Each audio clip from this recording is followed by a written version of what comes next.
బీసీలకి సెపరేట్గా వైఎస్ఆర్ కాంగ్రెస్ పార్టీ కానీ టీడీపీ కానీ డిక్లరేషన్ ప్రకటిస్తూ ఉంటాయి. సో కాపులు 25% వరకు ఉన్నారు కదా, మరి టీడీపీ అండ్ జనసేన ఈ రెండు పార్టీలు కాపు డిక్లరేషన్ కూడా పెట్టాలి కదా అని మరో సలహా జోగయ్య నుంచి. మరి జగన్కి ఎందుకు ఇయ్యారు సలహా? ఈ సలహా ఓన్లీ టీడీపీకి ఎందుకు ఇస్తాడు అన్నది క్వశ్చన్ కదా.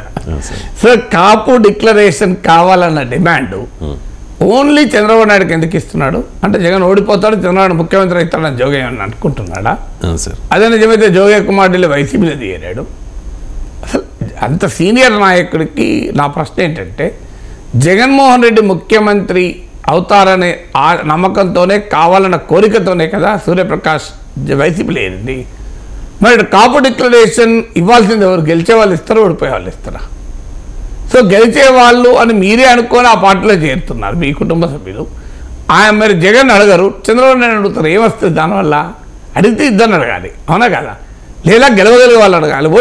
ఓడిపోతారని మీరే చెప్తున్నారు కదా. సో మరి ఎలా టీడీపీ జనసేనను డిక్లరేషన్ అడిగి వైసీపీని అడగకపోవడం వల్ల దానికి ఏం వాల్యూ ఉంటుందని చెప్పండి.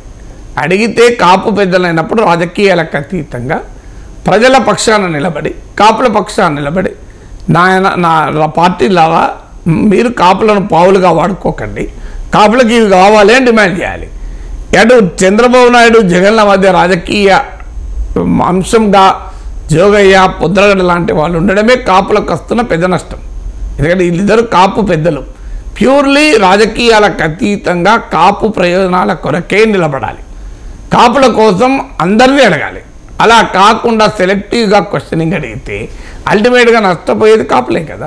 ఏదైనా జోగయ్య ముద్రగడ్డ రాజకీయంగా లాభం పడితే లాభపడతారేమో, కానీ కాపులైతే నష్టపోతారు. నిజంగానే కాపులకు ఏం జరగాలి అన్నది నిర్దిష్టంగా ఇంకో 4-5 అంశాలు 10 అంశాలు అడిగి దానికి కారణాలు అడిగి అది అన్ని పార్టీల ముందు పెట్టి దాని ఒక రాజకీయ ఎజెండాగా మారిస్తే కాపులకు లాభం.